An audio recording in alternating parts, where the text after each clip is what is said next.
Assalamualaikum warahmatullahi wabarakatuh. Perkenalkan, nama saya Fahmi dengan NIM 2520203886108007 pada mata kuliah studi tafsir dan hadis tarbawi. Baik, saya akan menyampaikan ringkasan dari makalah kami yang mana membahas tentang tujuan pendidikan dalam Islam berdasarkan kajian tafsir dan hadis serta relevansinya dengan moderasi beragama.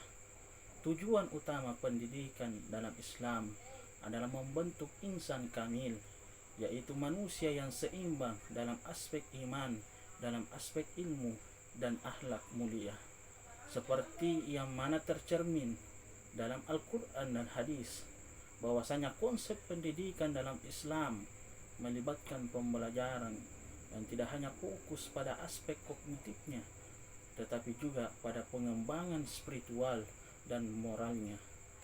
Adapun tujuan pendidikan dalam Islam adalah membentuk manusia yang beriman, bertakwa dan berakhlak mulia, serta mampu menjalankan perannya sebagai hamba Allah, yaitu Abdullah, dan khalifah fil ardi, yaitu seorang pemimpin di bumi. Pendidikan dalam Islam lebih daripada sekedar pengetahuan atau transfer pengetahuan, tetapi juga pembentukan karakter.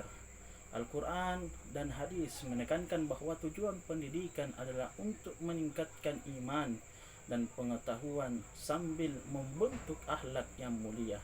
Sebagaimana Allah Subhanahu wa taala berfirman di dalam Quran surah Al-Mujadilah ayat 11 yang berbunyi, A'udzu billahi minasyaitonir rajim.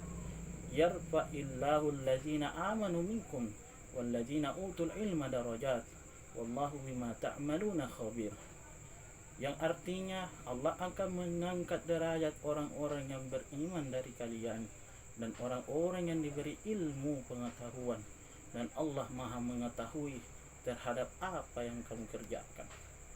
Dan juga hadis-hadis tentang pentingnya mencari ilmu memperlihatkan bahwa pendidikan itu harus menghasilkan individu yang bermanfaat baik bagi dunia maupun di akhirat kelak. Tujuan pendidikan adalah untuk menciptakan manusia yang mampu menyeimbangkan antara kehidupan duniawinya dan kehidupan ukhrawinya. Selanjutnya, moderasi beragama, dalam hal ini wasatiyah. Konsep moderasi beragama menjadi sangat relevan di era kontemporer yang penuh dengan tantangan sosial dan politik. Wasatiyah menekankan keseimbangan antara ekstremisme dan liberalisme serta menghargai sebuah perbedaan. Al-Quran menggambarkan umat Islam sebagai ummatan wasatan, umat yang berada di pertengahan, yang harus menjaga keseimbangan dan menjauhi segala bentuk ekstremisme. Moderasi beragama bukan hanya sikap pasif, tetapi juga aktif dalam membangun dialog dan menghormati hak asasi manusia, menciptakan perdamaian dan menghindari radikalisasi.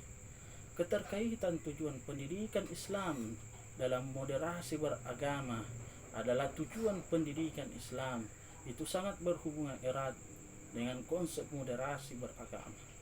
Pendidikan Islam bertujuan untuk membentuk manusia yang seimbang, berakhlak mulia, dan mampu berkontribusi positif bagi masyarakat yang sejalan dengan prinsip moderasi.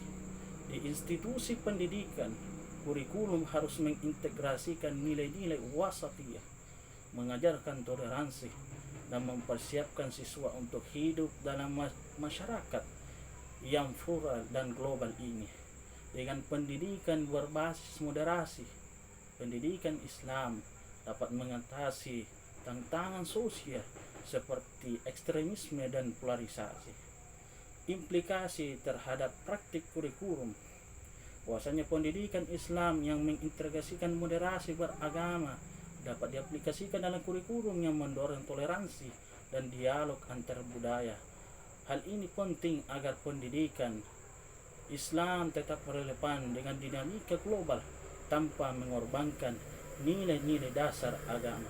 Selain itu, pendidikan harus dapat menanggapi tantangan zaman seperti disrupsi digital dengan tetap menjaga keseimbangan antara tradisi agama dan perkembangan teknologi.